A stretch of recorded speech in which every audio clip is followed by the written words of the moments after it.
Hey, Nexus's truth-seeking community. Welcome to a new episode.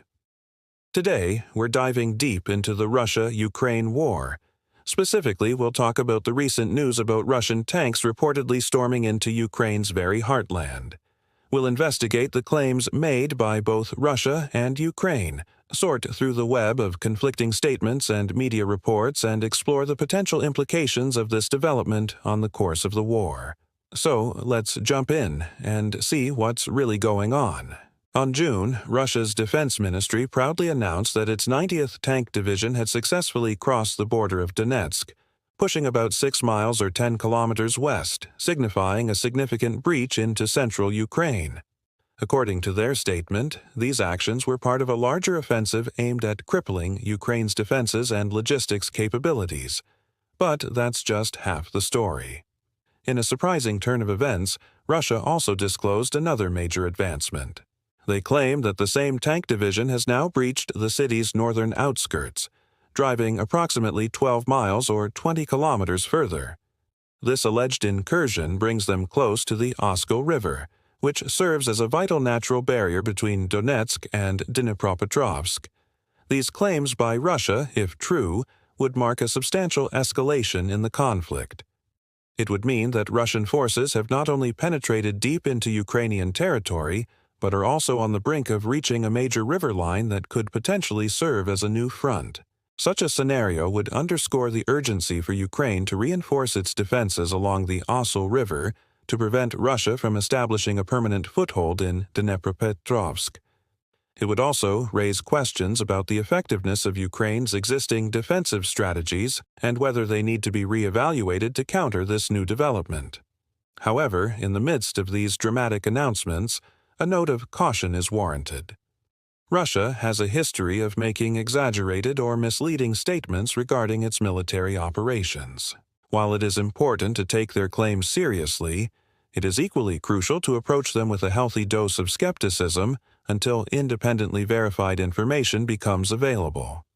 As the situation continues to unfold, it will be vital to rely on credible sources and exercise critical thinking to navigate the complexities of this evolving conflict.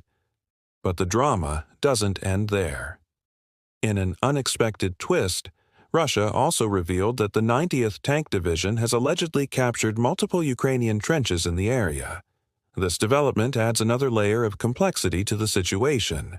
The capture of Ukrainian trenches would suggest that Russian forces are not only advancing territorially, but are also gaining the upper hand in direct confrontations with Ukrainian troops. It could indicate that the Ukrainian defenses in the region are weakening, allowing Russian forces to make further inroads. If true, this development could signal a shift in the momentum of the war. However, again, it is essential to approach these claims with caution until they can be independently verified. The capture of trenches is a significant development that could have far-reaching implications for the battle dynamics. It would suggest that Russian forces are actively engaging in combat operations and achieving battlefield successes. Such developments could provide valuable insights into the progress of the war and the military capabilities of both Russia and Ukraine. As this information continues to emerge, it is crucial for military analysts and observers to carefully examine and verify these claims. By scrutinizing available evidence, such as satellite imagery, open-source intelligence, and official statements from both sides, it is possible to gain a clearer understanding of the situation on the ground. However, it is important to acknowledge that in the midst of an active conflict, there is often a deliberate attempt by each side to portray itself in the best light and undermine the enemy. Therefore, it is essential to remain objective and avoid jumping to conclusions based solely on unverified claims. The information regarding the 90th Tank Division's activities must be examined within the broader context of the ongoing war in Ukraine. Analysts should consider the strategic objectives of both Russia and Ukraine, as well as the overall military situation in the region. Additionally, it is important to consider the potential biases and propaganda efforts of each side when assessing the information. By taking a comprehensive and balanced approach to analyzing this information, it is possible to gain a more accurate understanding of the situation on the ground and the evolving dynamics of the conflict. However, despite these attempts to understand and analyze the situation, there are inherent limitations. The fog of war often obscures the truth, and access to independent verification can be challenging during an active conflict. Nevertheless, it is essential to continue seeking clarity and understanding to better comprehend the complexities of the war in Ukraine. Now, amidst these shocking claims, Ukraine has issued a resounding denial, branding them as nothing more than Kremlin propaganda designed to mislead the public. The country's general staff, including spokesperson Colonel Viktor Trehubov, insists that Russian forces have not breached into Dnipropetrovsk, urging calm and caution among the population. Their statement reads, "According to the information we have, the Russian forces did not cross the Osel River. Of course, we don't rule out that there will be attempts to do so, but as of now, the reports are unreliable."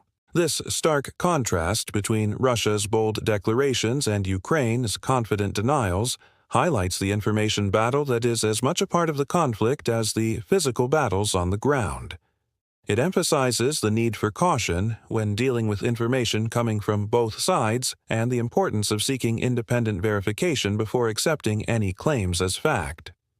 Furthermore, this situation underscores the resilience and determination of Ukraine and its military to defend its territory and sovereignty against Russian aggression. Despite Russia's claims of territorial gains, Ukraine's general staff remains steadfast in its assertion that Russian forces have not breached into Dnipropetrovsk. This strong denial reflects Ukraine's commitment to protect its homeland and its ability to counter Russian misinformation campaigns. Moreover, the reaction from Ukraine's leadership serves as a reminder to the international community to be cautious about accepting claims of territorial changes without independent verification.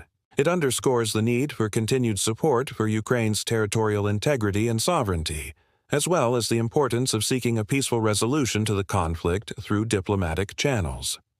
Finally, the information war surrounding Russia's alleged territorial gains in Ukraine highlights the importance of media literacy and critical thinking in the digital age.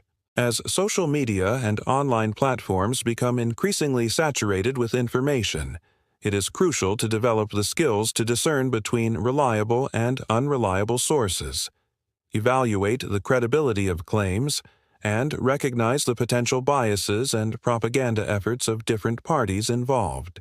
Now, some may ask why Ukraine would downplay the severity of Russia's actions, and the answer lies in a calculated strategy to maintain public order and morale. If people panic, it could lead to chaos, which is exactly what Russia wants. Think about it. When people panic, they are more likely to succumb to fear, which can cloud their judgment and lead to rash decisions. This could result in widespread panic, civil unrest, or even the potential for violence. Maintaining public order and safety is crucial for the effective functioning of society and the well-being of citizens. In times of crisis or uncertainty, it is essential for authorities to take proactive measures to ensure the safety and security of the public. This includes implementing emergency measures, providing clear and concise information, and mobilizing necessary resources to protect citizens and infrastructure. For example, during a natural disaster, authorities may implement evacuation orders, establish emergency shelters, and coordinate rescue operations to ensure the safety of those affected.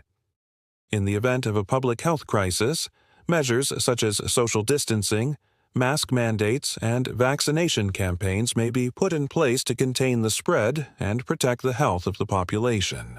Similarly, in situations involving civil unrest or acts of violence, law enforcement agencies may deploy additional resources to maintain order, protect public spaces, and ensure the safety of individuals exercising their rights to protest or assembly. By taking proactive measures to ensure public order and safety, authorities demonstrate their commitment to the well-being of their citizens and foster trust and confidence in their ability to manage crises effectively. It also helps to prevent the escalation of situations, reduce the impact of emergencies, and promote a sense of security and stability among the population. Prioritizing public order and safety is not only a moral imperative, but also a fundamental aspect of good governance. When citizens feel safe and protected, they are more likely to cooperate with authorities, follow guidelines, and contribute to the overall well-being of society. Furthermore, maintaining public order and safety is essential for the protection of fundamental rights and freedoms. By ensuring the security of individuals and their property, societies can safeguard the right to life, liberty, and the pursuit of happiness. It also enables citizens to exercise their civil and political rights without fear of intimidation or violence. In conclusion, Russia's recent announcement regarding the 90th Tank Division's activities has introduced a significant development into the war in Ukraine.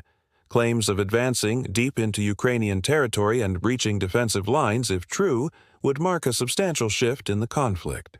However, it is essential to approach these claims with caution and seek independent verification due to Russia's history of making exaggerated statements. Ukraine's outright denial of these claims adds another layer of complexity and highlights the ongoing information battle between the two countries. The potential implications of these developments, if confirmed, could have far-reaching consequences for the war's trajectory and regional stability. Continued vigilance, critical thinking, and a reliance on credible sources are crucial for navigating this evolving situation and understanding the complexities of the conflict.